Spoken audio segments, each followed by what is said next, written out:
As a result of the pandemic and so many workers transitioning to working from home, whether it be temporarily or in perpetuity, pet ownership in the US has risen to something like 70%. So 70% of all households in the US now have a pet, a dog, a cat, or some sort of pet. And what that's resulted in is digital vet services like Dutch, like Pop, looking to the future and saying, okay, like, can we pull forward a little bit of the growth and scale as fast as we can right now, take advantage of what is probably the greatest market for a digital vet service startup. And so when you see stories like this, it's very exciting from the consumer level, of course, to think about, okay, we're going to have greater access to different sort of health services for our pets. Traditionally, going to the vet is a relatively painful experience in terms of having to, at least for us, wait in the car, go into the vet's office, wait forever. There seems to be a lot of waiting when you're at the vet, and having the opportunity to do something like telehealth when it comes to your pet, I think seems like a great idea. And to pay a small fee, whether it's recurring each month or a subscription service, to have access to quality healthcare for your pet digitally, I think, again, opens up a nice opportunity in the market for pet owners. There's a caveat, though, and it's something that we're seeing, I think, in all sorts of industries that are making forward-looking projections on this artificial demand that's been really triggered by the pandemic as well. So the pandemic has been a boon for certain kinds of companies that have played on this shift in the way people work and live. Focusing on the home, focusing on digital. But that same pro is becoming a con as we come out of the pandemic. We've seen it with companies like Peloton. We've seen it with companies like Zoom. Their share prices have taken a massive beating. Peloton even has had to stop production, or at least the news lately is that they've paused production on any new products, because the inventory that they've collected over the last 18 months is going to be enough to satisfy forward-looking demand. And that, of course, took its share price down. The same thing is happening with all the pandemic plays, your Zooms, your DocuSigns, all these companies that did very, very well as we transitioned to work from home are struggling, and their growth trajectories are struggling as we come out.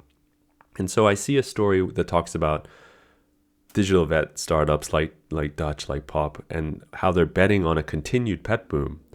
And I think that has the potential to be a little bit of a mistake if their projections are based on the demand that's been artificially inflated by stimulus, by the way that we live currently.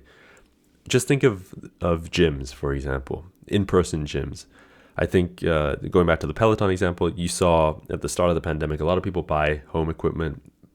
I think weights and plates and things were impossible to get, gym equipment for the home.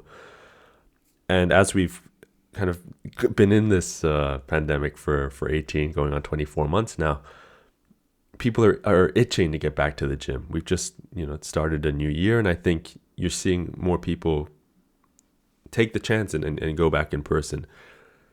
Unless the service is a complete substitute and not just a complement to the way you live right now, it's going to always be tricky to think of it or lean into it as a permanent solution.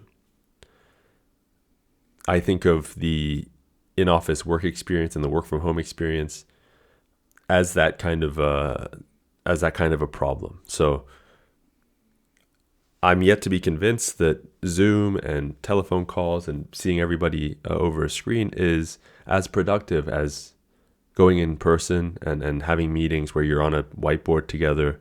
There's a synergy and a collective creativity that you can strike up that I think it is more conducive to that, or is catalyzed by that in-person experience. The same is true of I think any service like digital health or pet services. Digital health, I think, is important. It's complement to the ability to go into the hospital to get blood work done or checkups with your PCP, for example. But it's not a substitute just yet.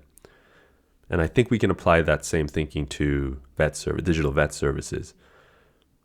It's not yet at the point where technology is so efficient and so sophisticated to where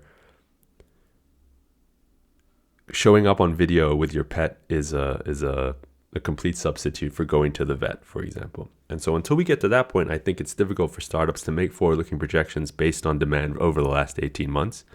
And the companies that do that, I think, are making a little bit of a mistake, a strategic mistake. When companies hire too fast, we see that a lot lately over the last 18 months and have had to scale back because they've hired too aggressively for forward-looking demand based on demand for the last 18 months. You're starting to see companies have to lay off individuals and pull back on a lot of different things. So it's going to be an interesting space to watch. Dutch, Pop, all these digital vet startups, I think, are exciting for pet owners. The idea that 70% of households in the US now have a pet, I think, is wild and definitely opens up a great market opportunity. But we've got to think about how to balance, from a strategy standpoint, an uptick in demand momentarily and then try to project out a more reasonable rate of growth and then see if you can actually sustain the operations to support that level of growth going forward, because any kind of artificially created demand isn't going to last forever, and we're seeing companies trip as a result of that last 18 months.